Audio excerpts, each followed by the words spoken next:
দুপুরে শাহবাগে ছাত্রদল ও বিকেলে কেন্দ্রীয় শহীদ মিনারে এনসিপির সমাবেশ। বিভিন্ন সড়কে যান চলাচলে বিধিনিষেধ ডিএমপির। জুলাই অভ্যুত্থানে শিক্ষার্থীদের সহায়তায় এগিয়ে আসে ছাত্র সংগঠনগুলো। জুলুম নির্যাতন থেকে আন্দোলন নিয়ে যায় চূড়ান্ত লক্ষ্যে। মার্কিন শুল্ক চাপে তৈরি পোশাকের ত্রয়োদশ চীন থেকে সরে আসছে বাংলাদেশ। সুযোগ কাজে লাগাতে ব্যবসায়ীরা চান নীতি সহায়তা। শত কোটি টাকার বেশি নিয়ে বিমান টিকিট প্ল্যাটফর্ম ফ্লাইট এক্সপার্ট লাপাত্তা। টাকা ও টিকিট নিয়ে অনিশ্চয়তায় হাজারো গ্রাহক ও এজেন্সি।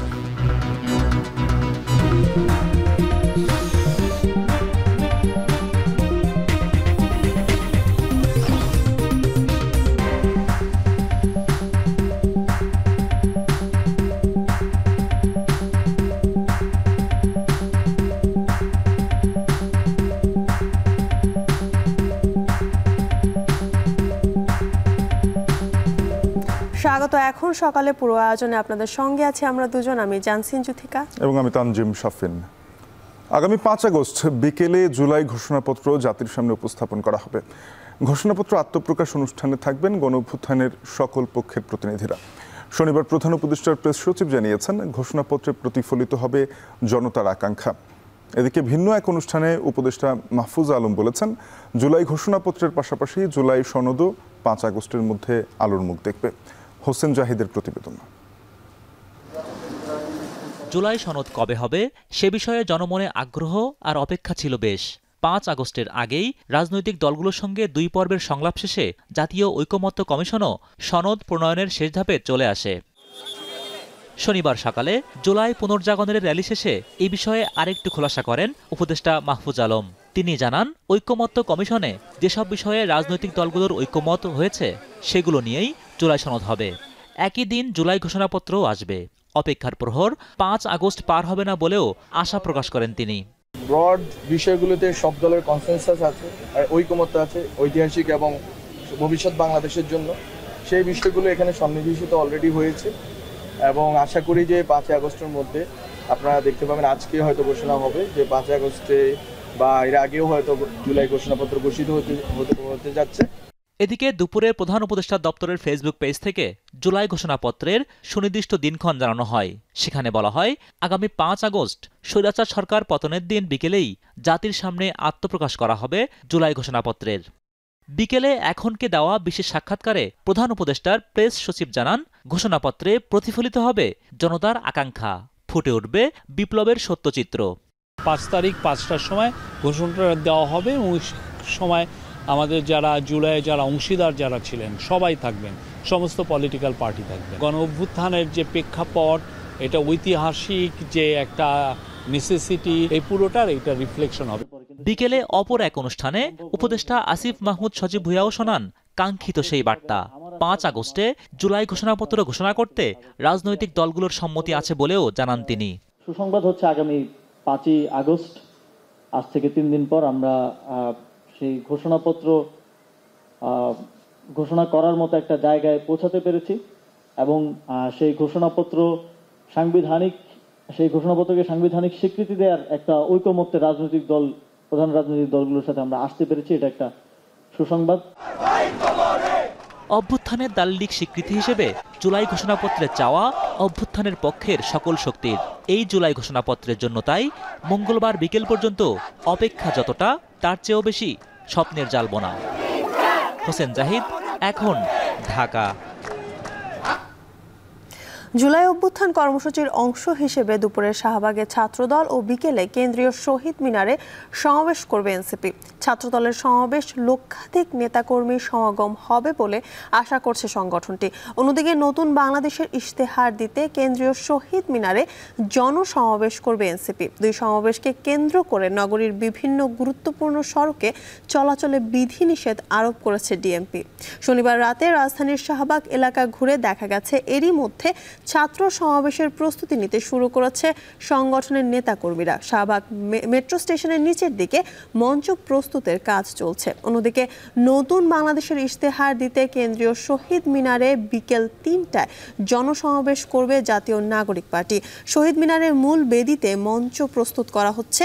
ছাত্রদল ও এনসিপির এই সমাবেশ নির্দিষ্ট স্থানে অনুষ্ঠিত হলেও নিরাপত্তা ও শৃঙ্খলা বজায় রাখার স্বার্থে ঢাকা মহানগর পুলিশ রাজধানীর বেশ কিছু এলাকায় যান চলাচল সীমিত করেছে।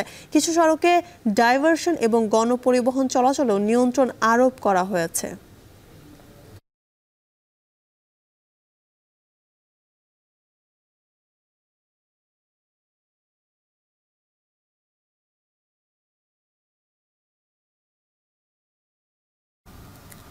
মধ্য জুলাইয়ে ক্যাম্পাসগুলোয় সাধারণ শিক্ষার্থীদের উপর বর্বরোচিত সশস্ত্র হামলা চালায় নিষিদ্ধ ছাত্রলীগ ও আওয়ামী লীগের সন্ত্রাসীরা। চাকরিতে কোটা বিলোপের দাবিতে করা আন্দোলনে আক্রমণ ও প্রশাসনের সাঁড়াশি অভিযানে শিক্ষার্থীরা অবরুদ্ধ হয়ে পড়লে তাদের উদ্ধারে এগিয়ে আসে ছাত্রদল ও ছাত্র শিবির। হামলার আক্রমণে আন্দোলনের ভবিষ্যৎ নিয়ে যখন সংশয় তৈরি হয়, তখনই অন্তরাল থেকে প্রকাশ্যে এসে জুলাই অভ্যুত্থানের চালকের ভূমিকায় আসে ছাত্র সংগঠনগুলো। বিস্তারিত জাওয়াদ মাহমুদের প্রতিবেদনে।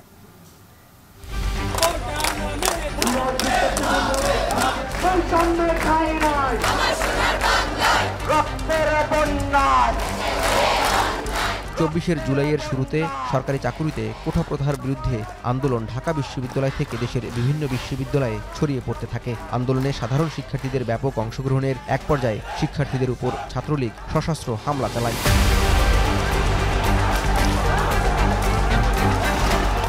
15 জুলাই দিনভর ছাত্রলীগ যুবলীগের আক্রমণ ও প্রশাসনের সাঁড়াশি অভিযানের মুখে ঢাকা বিশ্ববিদ্যালয়ের সাধারণ শিক্ষার্থীরা পিছিয়ে যায়। এমন অবস্থায় আন্দোলনের ভবিষ্যৎ নিয়ে তৈরি হয় সংশয়। কিন্তু সন্ধ্যা গড়াতেই হলপাড়া থেকে ছাত্রদের প্রতিরোধ শুরু হয়, যার সূত্রপাত ঘটেছিল বিজ্ঞান অনুষদ ও চানখারপুল এলাকা থেকে। এই প্রতিরোধে সক্রিয় ভূমিকা পালন করে দুটি ছাত্র সংগঠন, ছাত্রদল ও ছাত্র শিবির। ইট পাটকে লিখে বসে অনেক ধরনের হয়েছে। ওদের হাতে অনেক অস্ত্র শস্ত্র ছিল ভাই, আমাদের হাতে শুধু ইটের টুকরা ছিল আর বুক ভরা সাহস ছিল। একটা বলবো যেখানে মাইন্ড গেম হয়েছে বিশাল। বারবার ছাত্রলীগ আমাদেরকে হামলা করতে চাচ্ছিল। এর মধ্যে আমরা ইসলাম নগর যখন নিয়ে আসি, ওনাদেরকে দাওয়াত দেওয়াতে ওনারা এই ছাত্রলীগরা দৌড়ে পালায় এখান থেকে।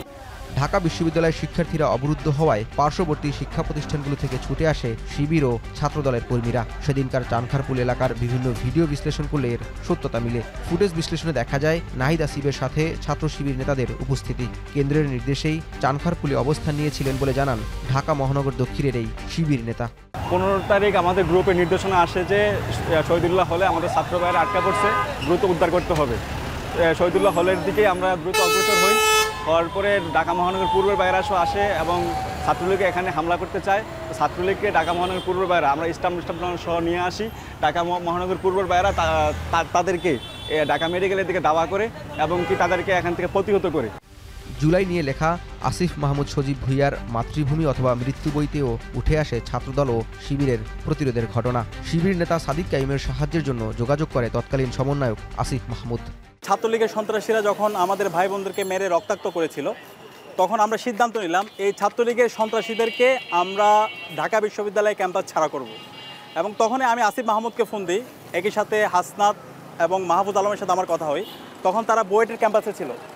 আমি তাদেরকে প্রস্তাব দিই আমরা সন্ধ্যার দিকে চাঙ্কারপুল একত্রিত হব এবং যত লোক লাগে সেটা আমরা ম্যানেজ করব। এবং এই চাঙ্কারপুল একত্রিত হয়ে সায়েন্সের 3টা হলকে সেন্টার করে আমরা ছাত্রলীগের সন্ত্রাসীদেরকে ক্যাম্পাস ছাড়া করব। একই সময় আসিফ মাহমুদের পক্ষ থেকে যোগাযোগ করা হয় ছাত্রদল নেতা মাসুম বিল্লার সাথে। 15 তারিখ সন্ধ্যায় ধারণ করা শহীদুল্লাহ হলের সামনের এই ভিডিওতে দেখা যায় নেতাকর্মীদের ঘিরে স্লোগান দিচ্ছেন ঢাবি ছাত্রদলের এই নেতা। তার নেতৃত্বেই ঢাকা বিশ্ববিদ্যালয়ের বিজ্ঞান হল ও চানখারপুলে জড়ো হয় ছাত্রদলের কর্মীরা। আসিফ মাহমুদ আমাকে বলতেছে আসিফ যে আপনাদের কাছে কিছু আছে, আবার জিজ্ঞাসা করছে। কিন্তু সে একবার আমি ওই যে পুরোনো দিনে কথা বলতে গিয়ে বললাম না তখন, একবার কিন্তু তখন বলছে, আমি তখন তাকে উত্তর দেয়নি। এখানে যখন আবার বলছে একদম সবার সাথে বলছে আর কি, সবার সামনে যে আপনাদের কাছে কিছু আছে। এখানে তো ভাই মিডিয়া আর অনেক সবাই আছে উপস্থিত। আমি তাকে শুধু একটা কথা স্পষ্ট বলছি, আমার মনে আছে যে আমাদের অনেকগুলো বডি আছে, এত কিছু লাগে না, আমাদের এত কিছু লাগে না। এই কথাটা বলছি, বলার পরে দেখলাম যে আসিফও জীবিত। একটাই কথা, প্লিজ কেউ কাউকে ছেড়ে দেন না, আমরা লড়াই জিতবো, কোনো সন্দেহ নাই, আজকেই আমরা জিতবো। ঢাকা বিশ্ববিদ্যালয় ছাত্রদলের আরেক নেতা আবিদুল ইসলাম খানের বক্তব্যে উঠে আসে পুরো জুলাই আগস্ট জুড়ে ছাত্রদলের সক্রিয় থাকার কথা। যেখানে বিক্ষোভটা হবে, যেখানে আন্দোলনটা হবে, তার থেকে একটু নিরাপদ দূরত্বে আমরা অবস্থান করব, কারণ আমরা যারা সিনিয়র আছি আমাদেরকে ম্যাক্সিমাম ক্যাম্পাসের সাংবাদিক এবং আইন শৃঙ্খলা বাহিনী এবং ছাত্রলীগের যারা ছিল এরা আমাদেরকে চেনে। তো আমাদেরকে দিয়ে আন্দোলনটাকে নষ্ট করে দেওয়ার একটা সম্ভাবনা আছে, যার ফলশ্রুতিতে প্রথম দিনে আমাদের সিদ্ধান্ত নেওয়া হয়েছে জুনিয়ররা আন্দোলনের ভিতরে থাকবে, জেনারেলাইজেশন হবে, সাধারণ শিক্ষার্থীদের সাথে মিশে যাবে, আমরা নিরাপদ দূরত্ব অবস্থানে থাকব। এই হামলার জেরেই নেপথ্য থেকে সামনে চলে আসে শিবির ও ছাত্রদল। এর কিছুদিন পর কোটা সংস্কার আন্দোলনের প্রথম সারির নেতারা গ্রেপ্তার হলে আন্দোলনকে বাঁচিয়ে রাখে মূলত ছাত্র সংগঠনগুলোই। জওয়াদ মাহমুদ, এখন, ঢাকা। জুলাই গণহত্যার মামলায় আন্তর্জাতিক অপরাধ ট্রাইব্যুনালে শেখ হাসিনার বিরুদ্ধে প্রথম সাক্ষ্য গ্রহণ শুরু হচ্ছে আজ। ট্রাইব্যুনালের অনুমতি সাপেক্ষে করা হবে সরাসরি সম্প্রচার। এ মামলায় প্রথম দিনে জুলাই আন্দোলনের আহতরা সাক্ষ্য দেবেন বলে জানিয়েছেন প্রসিকিউটর গাজী MH তামিম। বিস্তারিত প্রতিবেদনে। জুলাই গণঅভ্যুত্থানে দেশজুড়ে পরিচালিত গণহত্যার নির্দেশনা এসেছিল ক্ষমতায় থাকা খোদ সাবেক প্রধানমন্ত্রী শেখ হাসিনার কাছ থেকে।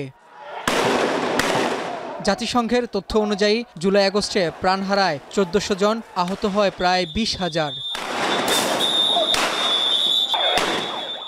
শেখ হাসিনা পালানোর 1 বছরের মাথায় রোববার জুলাই আগস্টে মানবতা বিরোধী অপরাধের মামলায় পলাতক শেখ হাসিনা, আসাদুজ্জামান খান কামাল সহ 3 জনের বিরুদ্ধে সূচনা বক্তব্য ও সাক্ষ্য গ্রহণ শুরু হবে, যেখানে রাজসাক্ষী সাবেক পুলিশ প্রধান চৌধুরী আবদুল্লাহ আল মামুন। এটি প্রথম মামলা যেখানে একজন ক্ষমতাচ্যুত সরকার প্রধানের বিরুদ্ধে আনুষ্ঠানিক বিচার শুরু হতে যাচ্ছে। ট্রাইব্যুনালের অনুমতি সাপেক্ষে যা সরাসরি সম্প্রচারের মাধ্যমে দেখবে পুরো দেশের মানুষ। এই সূচনা বক্তব্য আমরা সরাসরি ব্রডকাস্ট করার জন্য আন্তর্জাতিক অপরাধ ট্রাইব্যুনাল আইনের 9 ধারা মতে ট্রাইব্যুনাল কাছে আবেদন করব। ট্রাইব্যুনাল যদি মঞ্জুর করেন তাহলে কালকের সূচনা বক্তব্য লাইভ ব্রডকাস্ট হবে। আগামীকালকে আমরা আশা করছি যে সাক্ষ্য গ্রহণ শুরু হবে। প্রথম দিনের সাক্ষ্য দিবেন আন্দোলনে আহত হওয়া 2 জন আর এ মামলায় সাক্ষী 58 জন। যারা এই মামলার ভিকটিম, যারা নৃশংসভাবে আহত হয়েছে, যাদের শরীরের একটা বড় অঙ্গ অথবা বড় অংশ স্থায়ীভাবে তারা পঙ্গুত্ব বরণ করেছে, তাদেরকে আমরা এই মামলায় প্রথম সাক্ষী হিসাবে উপস্থাপন করার চিন্তা করছি। জুলাই আগস্টের ঘটনায় আন্তর্জাতিক অপরাধ ট্রাইব্যুনালে এখন পর্যন্ত অভিযোগ জমা পড়েছে 5 শতাধিক। এর মধ্যে শেখ হাসিনা, চাংখারপুল সহ 4টি মামলার আনুষ্ঠানিক বিচার শুরু হচ্ছে। রাব্বি হোসেন, এখন, ঢাকা। ট্রাম্পের শুল্ক আরোপ বাংলাদেশের পোশাক খাতে নতুন সম্ভাবনা হতে পারে। এর মধ্যে প্রতিযোগী দেশ চীন থেকে সরে অনেক ক্রেতা অর্ডার দিচ্ছেন বাংলাদেশে, যা আগামীতে আরও বাড়বে। এই সুযোগ কাজে লাগাতে পারলে রপ্তানি আয় 10 থেকে 20 বিলিয়ন ডলার বাড়ানো সম্ভব, এমন দাবি চট্টগ্রামের পোশাক শিল্প খাতের ব্যবসায়ীদের। হোসাইন জিয়াদের প্রতিবেদন।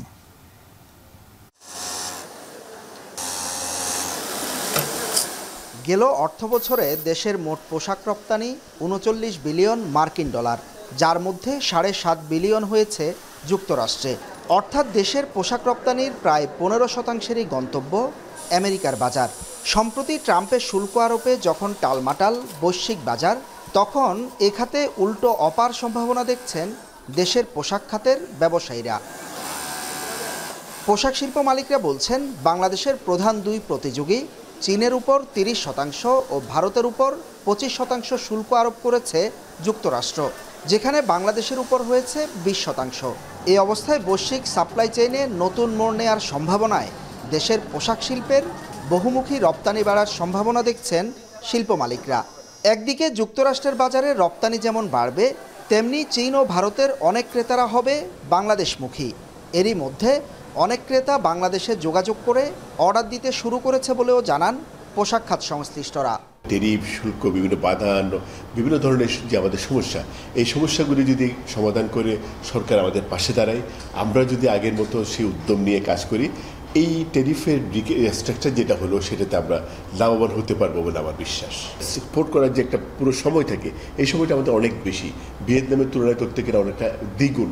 এই দ্বিগুণটাকে কমিয়ে আনতে পারা এবং অন্যান্য বাধা বিপত্তিগুলি যদি আমরা সরাতে পারি, সরকার যদি বিভিন্ন নীতিগত সহায়তা আমাদেরকে দেয়, তাহলে হয়তো আমরা এই সুযোগটা গ্রহণ করতে পারবো এবং এটা right time to address the problem.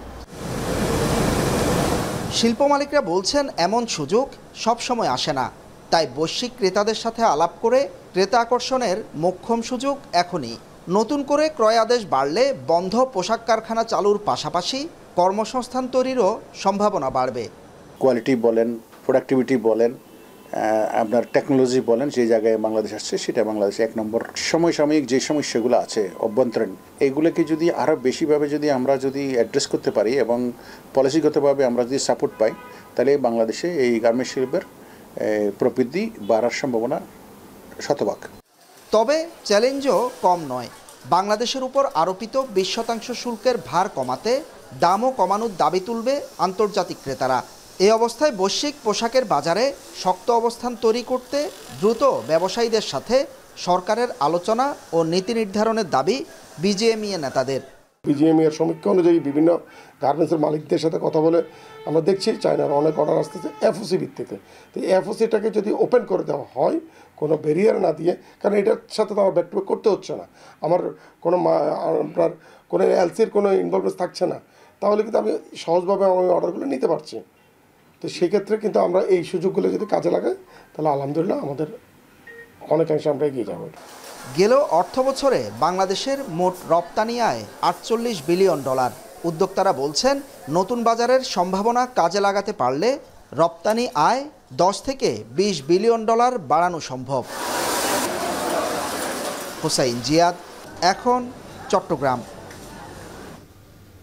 ট্রাম্পের আগ্রাসী শুল্ক নীতি হয় সম্পূর্ণ হাস্যকর, না হয় আলোচনার কৌশল, বলছেন বিশ্লেষকরা। সতর্ক করে বলছেন আমদানি শুল্কের প্রভাব পড়বে মার্কিন বাণিজ্যে। শুল্কপূর্ণ কার্যকর হলে 2-3 মাসের মধ্যে বাড়তি দ্রব্যমূল্য দেখবে জনগণ। এরই মধ্যে নেতিবাচক প্রভাব দেখছেন মার্কিন পুঁজি ও শ্রম বাজার। বিস্তারিত জানাচ্ছেন নুসহাত কামাল। বাণিজ্যিক মিত্র দেশগুলোর রপ্তানি পণ্যে মার্কিন প্রেসিডেন্ট ডোনাল্ড ট্রাম্পের মোটা অঙ্কের শুল্ক আরোপের তাৎক্ষণিক প্রতিক্রিয়ায় বড় ধরনের দরপতনের মুখে বিশ্ব পুঁজিবাজার। শুল্ক এড়াতে যুক্তরাষ্ট্রের সাথে ভালো একটি চুক্তি বের করে আনার চেষ্টায় ব্যস্ত বিভিন্ন দেশ ও প্রতিষ্ঠান। Well, in some ways, I'm not surprised because the president likes to keep people on their toes, keep countries guessing as to what is likely to happen next. It's also putting pressure on those countries that have yet to sign a trade agreement that there will be consequences if they don't. 1930 সালের পর সর্বোচ্চ শুল্ক আরোপ করে বৈশ্বিক অর্থনীতি পুনর্গঠনে এগিয়ে যাচ্ছেন বিশ্বের শীর্ষ অর্থনীতির প্রেসিডেন্ট। 39% শুল্কে স্তম্ভিত সুইজারল্যান্ড, 25% হারে শুল্ক চেপে বসায় উদ্বিগ্ন ভারত। নতুন শুল্ক হার অনুযায়ী প্রতিবেশী কানাডার অনেক পণ্যে 35%, ব্রাজিলের ওপর 50%, তাইওয়ানের ওপর 20% শুল্ক আরোপ করা হয়েছে। যুক্তরাষ্ট্রের বড় বড় বাণিজ্যিক অংশীদার এবং বিশ্ব রাজনীতিতে মিত্র এসব দেশই শুল্ক কমানোর লক্ষ্যে আলোচনার আহ্বান জানাচ্ছে। নতুন এসব শুল্ক হারে অস্থির, অনিশ্চিত বিশ্ববাজার। শুল্ক বসছে জানা গেল অস্পষ্ট, সংশ্লিষ্ট অনেক বিষয় ও বিস্তারিত পরিকল্পনা। হোয়াইট হাউসের তথ্য, 7 অগস্ট থেকে কার্যকর হবে নতুন শুল্ক। বিশ্লেষকরা ট্রাম্পের এই আগ্রাসী শুল্ক নীতিকে হয় সম্পূর্ণ হাস্যকর, না হয় ধরে নিচ্ছেন আলোচনার কৌশল হিসেবে। It's a completely ridiculous economic policy, but I would have said that yesterday. He delayed the actual implementation until August 7th. So some countries will probably come in and do deals with him and get slightly lower rates than the ones it'll mainly affect U.S. trade, and it will increase the price on an average basis when these are fully implemented, and that takes time. ট্রাম্পের নজিরবিহীন সিদ্ধান্তে তাৎক্ষণিকভাবে ধাক্কা খেয়েছে মার্কিন পুঁজিবাজারও। একই সঙ্গে গেল কমাসে প্রত্যাশার চেয়ে কম কর্মসংস্থানের তথ্য প্রকাশ করে যুক্তরাষ্ট্রের শ্রম মন্ত্রণালয়, যা মার্কিন শ্রমবাজারে ধীর গতির আভাস। ব্যবসায়ী ও বিশ্লেষকরা বলছেন ট্রাম্পের নতুন বাণিজ্য নীতি আত্মঘাতী হবে অর্থনৈতিক প্রবৃদ্ধির জন্য। নুজহাত কামাল, এখন বিশ্ব। 100 কোটির বেশি টাকা নিয়ে বিমান টিকিট প্ল্যাটফর্ম ফ্লাইট এক্সপার্ট লাপাত্তা। এতে ভোগান্তিতে পড়েছেন হাজারো গ্রাহক ও টিকিট বিক্রেতা এজেন্সি। বন্ধের খবর পেয়ে শনিবার দিনভর মতিঝিলে প্রতিষ্ঠানটির কার্যালয়ে ভিড় করেন শতাধিক ভুক্তভোগী। তবে সুনির্দিষ্ট কোনো আশ্বাস না পেয়ে হতাশ হয়ে পড়েন তারা। ওমর ফারুকের প্রতিবেদন। কেউ বা হারিয়েছেন 80 লাখ টাকা, আবার কেউ 20 বা 30 লাখ টাকা হারিয়ে এভাবেই এয়ার টিকেটিংয়ের অনলাইন প্ল্যাটফর্ম ফ্লাইট এক্সপার্টের অফিসে অসহায়ের মতো ভিড় জমান গ্রাহকেরা। প্রায় কোটি টাকা আমি আমার ট্রানজাকশন আমি ওনাদের পোর্টালে দেয়া, আমার টিকিট করা, অ্যাজ লং অ্যাজ আমি এই পর্যন্ত শুনছি যে হাজির কাছ থেকে যেগুলো করা অলরেডি রিফান্ড শুরু করে দিছে, হাজি ক্যান্সেল শুরু করে দিছে। তাহলে আমি কোথায় যাব, আমি কার কাছে যাব? অনলাইনে চটকদার বিজ্ঞাপন দিয়ে airlines online ticketing platform flight expert 100 কোটি টাকার বেশি নিয়ে লাপাত্তার অভিযোগ প্রতিষ্ঠানটির মালিকের বিরুদ্ধে। রোববার সকাল থেকে অনলাইন টিকেটিং ওয়েবসাইটটির অকার্যকর দেখালে প্রতিষ্ঠানটির মতিঝিল কর্পোরেট অফিসে আসেন ভুক্তভোগীরা। এ সময় বিটুবি এজেন্টরা জানান, ওটিএ প্ল্যাটফর্ম ফ্লাইট এক্সপার্ট থেকে তারা লক্ষাধিক টাকার টিকিট কেনেন। পরে প্রতিষ্ঠানটির মালিকের বিদেশ যাওয়ার খবরে বিপাকে পড়েন গ্রাহকেরা। বিটুবি এজেন্টরা বলছেন, রোববার সন্ধ্যার পর থেকে তাদের মোবাইল ফোনে আসতে থাকে টিকিট রিফান্ডের SMS। এতে ঝামেলায় পড়েন টিকিট কেনা শতাধিক ভুক্তভোগী। আমরা আসলে ব্যক্তিগতভাবে সবাই ক্ষতিগ্রস্ত। যারা ফ্লাইট এক্সপার্টের সাথে আমরা বিজনেস করছি, প্যাসেঞ্জার ক্ষতিগ্রস্ত, অফিস ক্ষতিগ্রস্ত, পার্টিরও ক্ষতিগ্রস্ত। টিকিটগুলো ক্যান্সেল না করে, রিফান্ড না করে, এগুলা প্যাসেঞ্জার উঠবে, এসব প্যাসেঞ্জার আমাদের উঠতে হবে। তবে ফ্লাইট এক্সপার্টের কর্মকর্তারা জানান, তাদের প্রতিষ্ঠান থেকে ইস্যু করা টিকিটের ক্যান্সেল না করার আশ্বাস দেন গ্রাহকদের। তাদের মাধ্যমে ভিন্ন এজেন্সি থেকে গ্রাহকের ইস্যু করা টিকিটের ব্যাপারে কোনো নিশ্চয়তা দিতে পারেননি। এ সময় গতরাতে গোপনে দেশ ত্যাগের বিষয়টি স্বীকার করেন ফ্লাইট এক্সপার্টের কর্মকর্তারা। উনি কোথায় গেছেন, কি বিষয়ে আছেন, কেউ কিছুই বলতে পারে না। উনি শুধুমাত্র রাত্রেবেলা মেসেজ দিয়েছে হোয়াটসঅ্যাপে যে আমি চলে যাচ্ছি। যে সাপ্লায়ার আপনার নাম শুনছেন, হাজি, সুমা, তারপরে হচ্ছে আপনার ফ্লাইফার, ওনাদের সাথে আমরা কথা বলার চেষ্টা করছি যাতে এটা না করা হয়। মতিঝিল থানার ভারপ্রাপ্ত কর্মকর্তা মুঠোফোনে জানান, ফ্লাইট এক্সপার্টের মালিকের দেশ ছাড়ার বিষয়ে থানায় একটি প্রাথমিক অভিযোগ করেন প্রতিষ্ঠানটির কর্মকর্তারা। তবে ভুক্তভোগী গ্রাহকদের পক্ষ থেকে থানায় কোনো অভিযোগ জানানো হয়নি। আমাদের কাছে তথ্য আছে যে ফ্লাইট এক্সপার্টের যে এমপ্লয়ি ওনারা একটা জিডি করেছেন, যে ওনাদের এমডি গতকালকে থেকে মানে কাউকে কিছু না বলে উনি অফিসে আসতেছেন না, ওনারা জানতে পারছেন উনি বিদেশে চলে গেছেন। ভুক্তভোগীরা যদি কমপ্লেইন দেয়, অবশ্যই আমরা সেটা কমপ্লেইন নেব। ওমর ফারুক, এখন, ঢাকা। শরীয়তপুরে সব ধরনের সবজির সরবরাহ কমেছে। এর প্রভাবে বেড়েছে বেশিরভাগ সবজির দাম। এই বিষয়ে জানাতে শরীয়তপুর আঙ্গারিয়া বাজার থেকে বিস্তারিত জানিয়েছেন কাজী মনিরুজ্জামান। টানা বৃষ্টির কারণে সবজির উৎপাদন কমেছে, যার কারণে বাজারে কিন্তু সবজির সরবরাহ কমেছে। বাজার ঘুরে দেখেছি যে কাঁচামরিচের দাম কিন্তু একেবারে আকাশ ছোঁয়া। কাঁচামরিচ খুচরো বাজারে 200 থেকে 220 টাকা কেজি দরে বিক্রি হচ্ছে এবং পেঁয়াজের দামও কিন্তু সপ্তাহ ব্যবধানে কেজি প্রতি 15 টাকা বেড়েছে এবং আজ প্রতি কেজি পেঁয়াজ বিক্রি হচ্ছে 65 টাকা দরে, যদিও গত সপ্তাহে যা বিক্রি হয়েছিল 50 টাকা কেজি দরে। এছাড়া অন্য সবজির দামের কথা যদি বলি, চিচিঙ্গা 40 টাকা, কাঁকরোল 60 টাকা, শসা 40 টাকা, পেঁপে 20 টাকা। তবে টমেটো এবং গাজরের দাম কিন্তু 120 টাকা দরে বিক্রি হচ্ছে। বাজার ঘুরে দেখা গেছে যে আলু 5 টাকা কমে আজকে 20 টাকা দরে কেজি প্রতি বিক্রি হচ্ছে এবং পটলও একই দামে বিক্রি হচ্ছে 40 টাকা কেজি দরে। যতক্ষণ পর্যন্ত বৃষ্টির না কমবে এবং নতুন সবজি বাজারে আমদানি না হবে, ততদিন পর্যন্ত কিন্তু এই সবজির দাম কমবে না। তো এই ছিল আমার কাছে শরীয়তপুরের আঙ্গারিয়া বাজার থেকে সবজির দরদাম নিয়ে সর্বশেষ। টানা বৃষ্টিপাতের ফলে সরবরাহ কম থাকায় সিলেটের বাজারে বেড়েছে সবজির দাম। সপ্তাহ ব্যবধানে বেশিরভাগ সবজির দাম কেজিতে 10 থেকে 20 টাকা পর্যন্ত বেড়েছে। এ বিষয়ে আরও জানাতে সিলেটের সোভানীঘাট কাঁচা বাজার থেকে যুক্ত হয়েছেন সহকর্মী সন্দীপন শুভ। শুভ, আজকের বাজারে কোন সবজির দাম কেমন, সরবরাহ কেমন দেখছেন?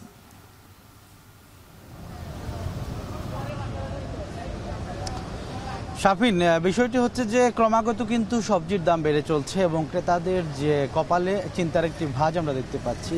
প্রতিনিয়ত সবজির দাম বাড়ছে এবং টানা বৃষ্টিপাত সহ আবহাওয়ার কারণে এবং বিশেষ করে সরবরাহ কম থাকায় সবজির দাম কিন্তু ক্রমাগতভাবেই বাড়ছে। এবং এই বাজারের দর যদি আপনাকে একটু বলতে চাই, সেক্ষেত্রে কিন্তু আজকের বাজার দর হিসাবে সবচেয়ে বেশি দাম যদি বলতে হয় সেটি কিন্তু বরবটির বেড়েছে। বরবটি প্রতি কেজি যেখানে 60 থেকে 70 টাকায় বিক্রি হয়েছে গত সপ্তাহে, সেটি কিন্তু আজকের বাজারে 90 থেকে 100 টাকা পর্যন্ত বিক্রি হচ্ছে। এর পাশাপাশি টমেটোর দামও বেড়েছে। টমেটো আজকের বাজারে 100 থেকে 120 টাকায় বিক্রি হচ্ছে। দাম বেড়েছে কিন্তু কাঁচামরিচের। কাঁচামরিচ যেখানে গত সপ্তাহে আমরা দেখেছিলাম পাইকারি বাজারে 150 থেকে 160 টাকা, সেটি কিন্তু পাইকারি বাজারে আজকে বিক্রি হচ্ছে 180 টাকা এবং খুচরা বাজারে সেটি বেড়ে গিয়ে বিক্রি হচ্ছে 200 থেকে 220 টাকায়। এছাড়াও করলার দাম বেড়েছে। করলার দাম আজকের পাইকারি বাজারে 50 টাকায় বিক্রি হচ্ছে, যেটি খুচরা বাজারে 60 থেকে 70 টাকা পর্যন্ত বিক্রি হচ্ছে। বেড়েছে ঝিঙ্গার দাম। ঝিঙ্গার দামও কিন্তু আজকের বাজারে 50 থেকে 55 টাকা পাইকারি বাজারে বিক্রি হচ্ছে। খুচরা বাজারে সেটি কিন্তু 60 থেকে 65, কোনো জায়গায় 70 টাকা পর্যন্ত বিক্রি হচ্ছে। এছাড়া লাউয়ের দাম কিন্তু অনেকটাই বেড়ে গেছে। লাউ কিন্তু প্রতি পিস দেখা যাচ্ছে 80 থেকে 100 টাকা পর্যন্ত বিক্রি হচ্ছে। কুমড়োর কথা যদি বলতে হয়, কুমড়োর দামও কিন্তু বেড়েছে। কুমড়ো কিন্তু আজকের বাজারে বেশ দামি বিক্রি হচ্ছে, চড়া দামে, অর্থাৎ 50 থেকে 60 টাকা প্রতি পিস বিক্রি হচ্ছে এবং খুচরা বাজারে সেটি আরও বেড়ে যাচ্ছে। অর্থাৎ আমরা যদি একটু তুলনা করতে চাই অন্যান্য সপ্তাহের সাথে, সেক্ষেত্রে কিন্তু আজকের বাজারের দাম কিন্তু অনেকটা বৃদ্ধি পেয়েছে। এর পাশাপাশি শুধু সবজি নয়, শাকের দামও কিন্তু বেড়েছে। এবং এই যে বৃদ্ধি, এটা কিন্তু আমি শুধু এই সপ্তাহে বলবো না, গত কয়েক সপ্তাহ ধরে কিন্তু সিলেটের বাজার যদি ঘুরে দেখা যায়, সেক্ষেত্রে কিন্তু দাম অব্যাহতভাবে বাড়ছে এবং ক্রেতাদের কপালে কিন্তু চিন্তার একটি ভাঁজ। তারা কিন্তু পাতে সবজি তুলতে পারছেন না, এমনটি আমাদেরকে জানিয়েছেন এবং বিক্রেতারা বলছেন সরবরাহ কম থাকায় কিন্তু এমনটি হচ্ছে। শাফিন, এই ছিল সিলেটের কাঁচা বাজার থেকে আমার কাছে সবশেষ খবরাখবর। বৃষ্টির কারণে সরবরাহ কমে সিলেটের বাজারে বেড়েছে সবজির দর, জানাচ্ছিলেন সহকর্মী সন্দীপন শুভ। বান্দরবানের রুমা, রোয়াংছড়ি, থানচি সদর সহ চিম্বুক এলাকার প্রতিটি পাহাড়ে চাষ হচ্ছে আনারস।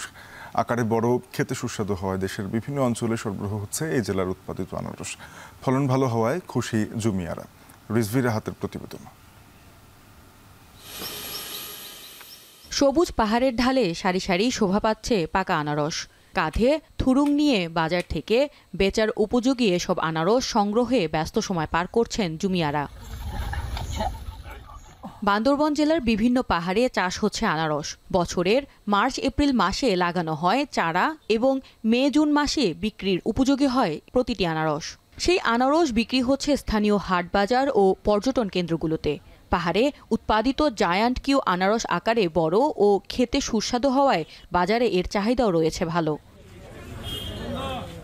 বড় সাইজের প্রতি জোড়া আনারস বাজারে বিক্রি হয় 100 থেকে 150 টাকায়। পাহাড়ের মাটি ও আবহাওয়া আনারস চাষের উপযোগী হওয়ায় ফলনও হয় ভালো। বাজারে ভালো দাম পাওয়ায় খুশি চাষিরা। বেচাকেনা খুব ভালো আছে, এটা খুব মিষ্টি, পাহাড়ে আনারসটা খুব মিষ্টি। চাষ ভালো হয়েছে, আমাদের নিজের বাগান থেকে এখানে নিয়ে আসলে ভালো ভালো করে বিক্রি করতে পারি আমরা। 2 একর বাগানে আনারস বাগান চাষ করেছি। গত বছর থেকে এবছর ফসল ভালো হয়েছে, আশা করি লাভবান হব। এদিকে পাহাড়ে ফলের উৎপাদন বাড়াতে কৃষকদের নানা সহযোগিতার কথা জানান কৃষি বিভাগের এই কর্মকর্তা। বান্দরবনের যে মাটির যে গুণট এবং মাটির যে পুষ্টি উপাদান, এটা এবং বৃষ্টিপাতের যে বিতরণটা, কোন সময়ে বৃষ্টিপাতটা দরকার, সব মিলিয়ে এটা আবহাওয়াটা বান্দরবনে আনারস বিভিন্ন ফল চাষের জন্য উপযোগী। কৃষি বিভাগের তথ্য অনুযায়ী চলতি বছর জেলায় 4000 হেক্টর জমিতে আনারসের চাষ হয়েছে। এখন বান্দরবন। নানা প্রতিবন্ধকতা পেরিয়ে রাজশাহীতে সফলতা পাচ্ছেন নারী উদ্যোক্তারা। পরিবারের হাল ধরার পাশাপাশি কেউ আবার সৃষ্টি করেছেন অন্যদের কর্মসংস্থানও। তবে সম্ভাবনার পাশাপাশি নানান চ্যালেঞ্জের সম্মুখীন হন তারা। সেসব চ্যালেঞ্জ উপেক্ষা করে অনেকেই হয়েছেন সফল উদ্যোক্তা, দেখিয়েছেন নতুন সম্ভাবনা। রায়হানুল ইসলামের ক্যামেরায় মারুফ হাসানের প্রতিবেদন। অর্থনীতিকে এগিয়ে নিতে যেসব নারী উদ্যোক্তা কাজ করছেন তাদেরই একজন রাজশাহীর নীলুফা ইয়াসমিন। 2001 সালে মাত্র 15,000 টাকা পুঁজি নিয়ে শুরু করেন কাপড়ের ব্যবসা। এরপর আর পিছু তাকাতে হয়নি। 2006 সালে গড়ে তোলেন 3টি বড় ব্যবসা প্রতিষ্ঠান, যেখানে 3000 মানুষের কাজের সুযোগ মিলেছে। নানা বাধাতেও পিছু হটেননি তিনি। আমি দীর্ঘ 25 বছর থেকে বিজনেস করছি। তো আমার এসএন ফ্যাশনটার যাত্রা হচ্ছে 2001 সাল থেকে শুরু হয়েছে এবং আমি পাশাপাশি আরও 2টা বিজনেস আমার মধ্যে এস্টাবলিশ করেছি। যেমন আমার নীলাঞ্জনা নামে একটা প্রতিষ্ঠান আছে যেখান থেকে আমি রিটেল সেল করি। নীলুফা ইয়াসমিনের মতো অনেকেই ঘরে বসেই এখন তৈরি করছেন হাতে বানানো পণ্য, তৈরি পোশাক কিংবা স্থানীয় খাবার। কেউ আবার করছেন নার্সারি। দেশের বিভিন্ন জায়গায় এসব পণ্য সরবরাহ করে বেশ ভালো রোজগার করছেন। 24 সালের 15 অক্টোবর থেকে আমার যাত্রা শুরু, তারপর থেকে চলছে। আলহামদুলিল্লাহ অনেক ভালো রেসপন্স পাচ্ছি। আর এটার একটা আলাদা একটা অভিজ্ঞতা, মজা আছে যে আমার গাছ বিক্রি করছি, আমার টাকা আসছে। স্বামীর অসুস্থতার কারণে থমকে যাওয়া পরিবারকে এগিয়ে নিতে উদ্যোক্তা হওয়ার পথ বেছে নিয়েছেন আরেক নারী ফারহানা।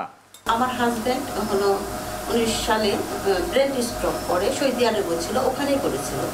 তারপরে সে একদম বিছনাগত। আমি তখন থেকে উদ্যোক্তার কাজটা বেছে নিই এবং আমাকে সবাই সাপোর্ট করেছে। তবে সম্ভাবনার এই যাত্রাপথে রয়েছে চ্যালেঞ্জ ও প্রতিবন্ধকতা। পরিবার ও সমাজের রক্ষণশীলতা, পুঁজি সংকট, ব্যবসায়িক প্রশিক্ষণের অভাব, সেই সঙ্গে সরকারি সহায়তা না পাওয়ার অভিযোগ তুলেছেন অনেক উদ্যোক্তা। সরকারি সাহায্য খুব সামান্য, পাওয়া যায় না, কারণ ব্যাংকের ঋণ নিতে গেলে ইন্টারেস্ট এত বেশি থাকে, আমাদের পক্ষে সেটা নেওয়া সম্ভব না। আমরা যেটুকু করি নিজেদের মূলধন দিয়েই করি সাধারণত।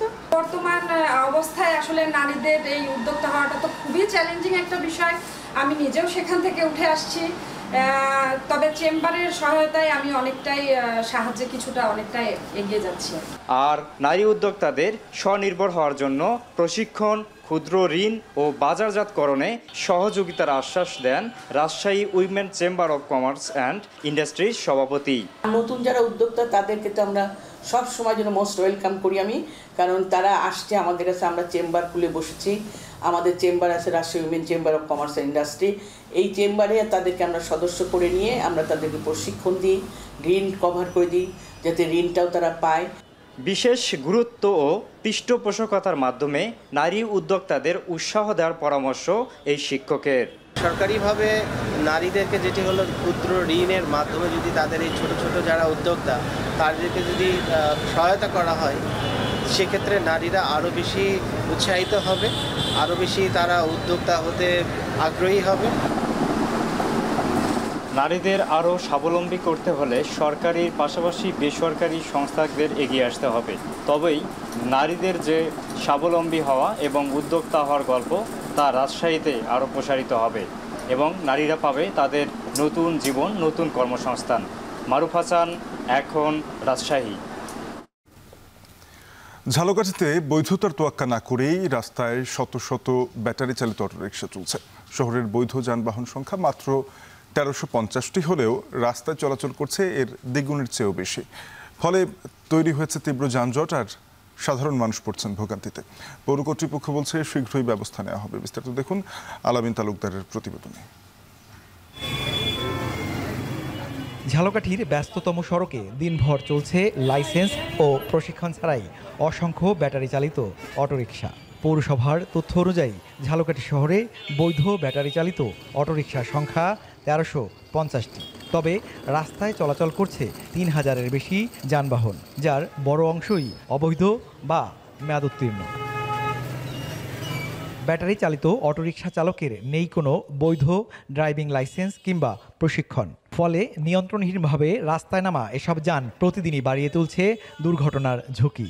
স্থানীয়দের অভিযোগ, শহরের রাস্তায় অবৈধ অটোরিকশা চলাচল নিয়ন্ত্রণে কর্তৃপক্ষের তেমন কোনো নজরদারি নেই। তাদের দাবি, নিয়মিত অভিযান চালিয়ে লাইসেন্সবিহীন চালক ও অবৈধ যানবাহনের বিরুদ্ধে কঠোর ব্যবস্থা না নিলে সমস্যার সমাধান হবে না। যারা অবৈধভাবে আছেন, যারা অটো অবৈধভাবে চালাইতেছে, তাদেরকে বাজেয়াপ্ত করা হোক। অযোগ্য অদক্ষ চালকেরা এই অটোরিকশাগুলো নিয়ে যত্রতত্র যানজটের সৃষ্টি করে। আমাদের চলাচল অত্যন্ত ঝুঁকিপূর্ণ নিয়ে যে চলাচল করতে হয়। কাগজপত্র আমার সব দেওয়া, কিন্তু লাইসেন্স দেয় না পৌরসভা। লাইসেন্স দিয়েছে পৌরসভা 500, কিন্তু গাড়ি চলতেছে 2000। ঠিক আছে, এইগুলো অনেকটা যানজট সৃষ্টি হয়। পৌর প্রশাসক জানান, বর্তমানে অভিযান কিছুটা শিথিল থাকায় শহরে অটোরিকশার সংখ্যা কিছুটা বেড়েছে। তবে যেসব যানবাহনের রেজিস্ট্রেশন নেই সেগুলো জব্দ করতে দ্রুতই পদক্ষেপ নেওয়া হবে। অভিযান একটু শিথিলভাবে পরিচালনা করছি, তারপরও আমরা প্রতি সপ্তাহে এক বা একাধিক দিন আমরা অভিযান পরিচালনা করি এবং আমাদের বর্ষা মৌসুম শেষ হলে আমরা এই ব্যাপারে আরও কঠোর অবস্থান গ্রহণ করব। অবৈধ ও মেয়াদোত্তীর্ণ অটোরিকশার দৌরাত্ম্য থামাতে মাঝে মধ্যে লোক দেখানো অভিযান চালানো হলেও আসল সমস্যা থেকেই যাচ্ছে। অবৈধ ও মেয়াদোত্তীর্ণ অটোরিকশা ঝালকাঠি শহরে বাড়াচ্ছে দুর্ঘটনার ঝুঁকি আর যানজট। ক্ষতিগ্রস্ত হচ্ছেন বৈধ চালকসহ সাধারণ মানুষ। অবৈধ অটোরিকশা বন্ধে নিয়মিত নজরদারি আর কঠোর ব্যবস্থা চান সবাই। আল আমিন তালুকদার, এখন ঝালকাঠি। দেশের বাইরে থেকে নীরবে দেশ গড়ার অর্থনৈতিক যুদ্ধে অবদান রাখা প্রবাসী বাংলাদেশিদের প্রতি সম্মান প্রদর্শন হয়ে গেল রেমিটেন্স যোদ্ধা দিবস।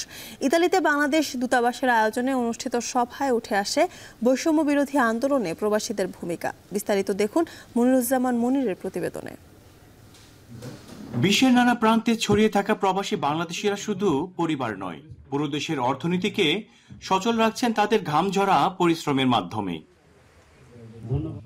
প্রবাসী আয় প্রবাহের কারিগরদের সম্মানে বিশ্বের দেশে দেশে শনিবার রেমিটেন্স যোদ্ধা দিবস পালন করে বাংলাদেশ দূতাবাসগুলো। আয়োজন হয় ইতালির রোমে বাংলাদেশ দূতাবাসেও। এ সময় জুলাই আন্দোলনের বিভিন্ন দিক নিয়ে বিশেষ প্রামাণ্যচিত্র প্রদর্শন করা হয়। জুলাই আন্দোলন স্মৃতি কর্নার পরিদর্শন করেন প্রবাসী বাংলাদেশিরা।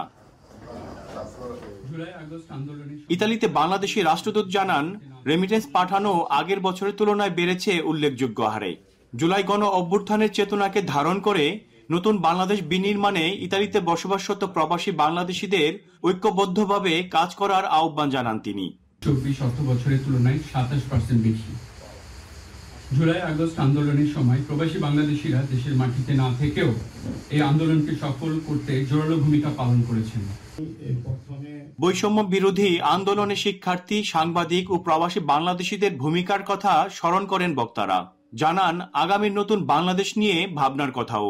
জুলাইয়ের যে গণ অভ্যুত্থান আমরা শুরু করেছি বাংলাদেশ এবং বিদেশে থেকে আমরা যারা প্রবাসীরা করেছি, রেমিটেন্স শাটডাউনের মাধ্যমে এবং সরাসরি রাজপথে আন্দোলনের মাধ্যমে, সেই আন্দোলনের প্রতিফলন কিন্তু আজকের এই দিনটা। গত 24শে জুলাই আন্দোলনের উপরে আজকে আমরা রোমে এখানে যারা রেমিটেন্স যোদ্ধা দিবস হিসেবে আজকে দূতাবাস আমরা উপস্থিত হয়েছি। আমরা একটি নতুন বাংলাদেশ দেখতে চাই এবং সেই বাংলাদেশ তখনই হবে যখন প্রবাসীরা ভোট প্রয়োগ করতে পারবে। সবাই প্রবাসীদের অধিকার ও নিরাপত্তা নিশ্চিতের দাবি ওঠে বিভিন্ন মহল থেকে। তারা জানান, বৈধ পথে রেমিটেন্স পাঠানোর প্রক্রিয়া আরো সহজ ও নিরাপদ করলে বাড়বে প্রবাসী আয় প্রবাহ। মনিরুজ্জামান মনির, এখন ইতালি। গ্রহাণুর মতো দেখতে নতুন কোনো বস্তু শনাক্ত করেছেন জ্যোতির্বিজ্ঞানীরা, যা হতে পারে ধূমকেতু। বলা হচ্ছে এর উৎস সৌরজগতের বাইরে। সত্যি হলে পৃথিবীর নক্ষত্রমণ্ডলে এটি তৃতীয় মহাজাগতিক অনুপ্রবেশের ঘটনা। সূর্যের দিকে ক্রমশ এগুচ্ছে এই বস্তুটি। হার্ভার্ড গবেষক এভি লোয়েবের দাবি, 31 অ্যাটলাস নামের এই বস্তুটি কোনো গোয়েন্দা অভিযানের লক্ষ্যে তৈরি করেছে ভিন গ্রহের বাসিন্দারা। বিস্তারিত জানাচ্ছেন নুজহাত কামাল।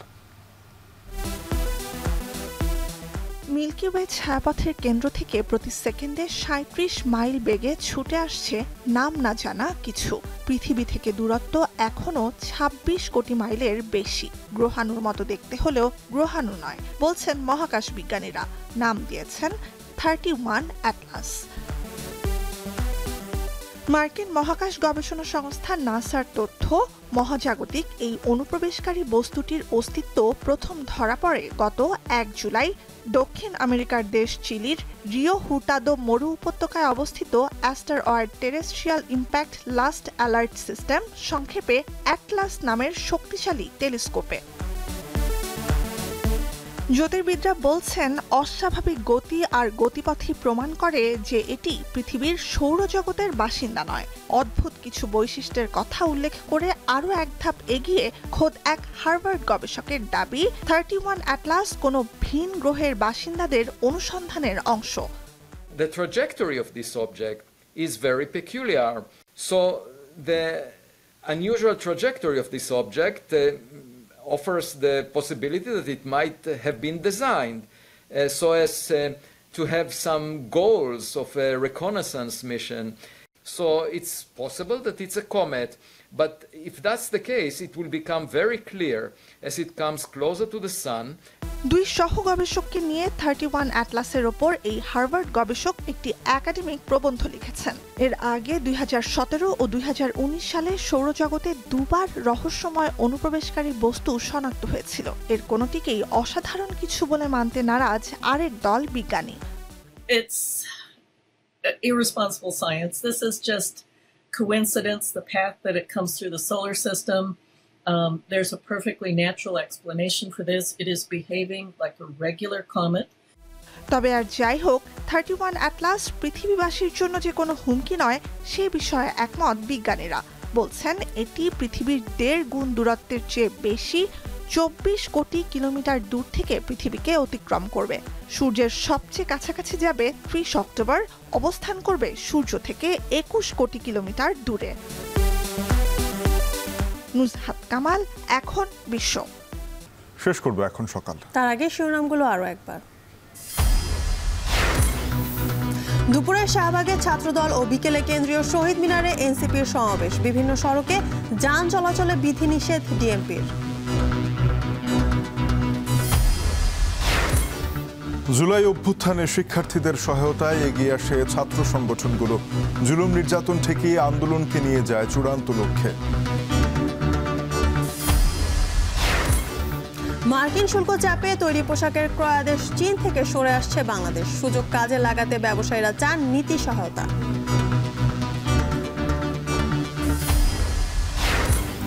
শত কোটির বেশি টাকা নিয়ে বিমান টিকিট প্ল্যাটফর্ম ফ্লাইট এক্সপার্ট লাপাত্তা।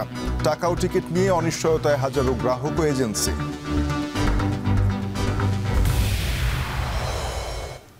এই ছিল এখন সকালে। এখন টেলিভিশনের ওয়েবসাইট দেখতে ভিজিট করুন www.ekhon.tv। এছাড়া ফেসবুকে দেখতে ভিজিট করুন facebook.com/tv.ekhon এবং ইউটিউবে দেখতে ভিজিট করুন youtube.com/c/ekhon tv।